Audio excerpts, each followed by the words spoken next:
I understand that this past legislative session, regular session, Ryan, you passed some legislation you feel is really important related to desalination, and you're suggesting to our municipalities and counties here in South Texas, in the Rio Grande Valley, to work regionally. Tell us about that bill, if you will.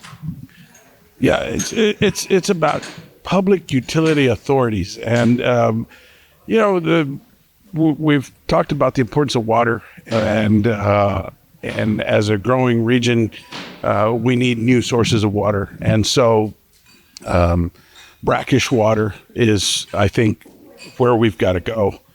The problem typically revolves around affording a project, because if each entity went about trying to build a project, one, it's either going to be too expensive, or it's going to be too expensive for them to handle, and two, the project will probably be able to produce more water than they're able to use, and so regionalization is the way to go. And so a PUA has been used in one or two areas of the state and other areas of the country, and we're trying to get the Rio Grande Valley to do that, which is create a public utility authority that collectively different entities that would use the water would come together and build a project.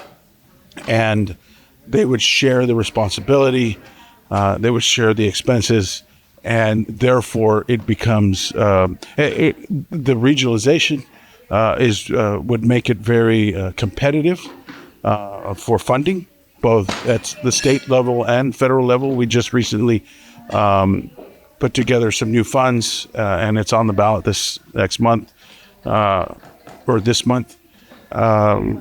To have a revolving or a continuous source of funding for water.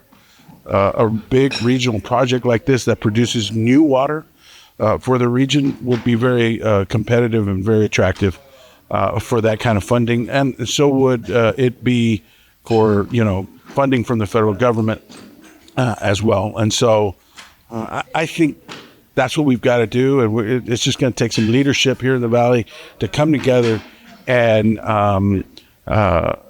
collectively go after a project for desal of brackish water.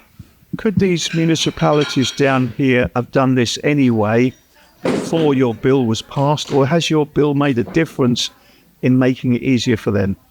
It certainly made it easier for them. They could probably have done it before. This kind of streamlines the process, and so and it's also encouraging it as well. Yep. Have you had any? Is it too early to ask? Has there been any feedback yet? Are you getting any interest, or is it the case the municipalities are not aware? I've already talked to some folks in the Valley, and there is a lot of interest. It's just a matter of I got busy with session, and it's a matter of following up and continuing the conversations. Unfortunately, the Valley doesn't have a great history of working together. Obviously, we've got the university now, which is making an impact on a regional level, and the MPO. But outside of that, you sort of struggle to find examples of all the different cities. Like, for example, Brownsville's doing its own thing with its desal plant. Maybe Brownsville takes the view, well, they're happy, they could do their thing without anyone else's help. But do you think it's such a critical issue now that it really does require everyone to put theirs together and say, you know what, let's work together? It takes forward thinking.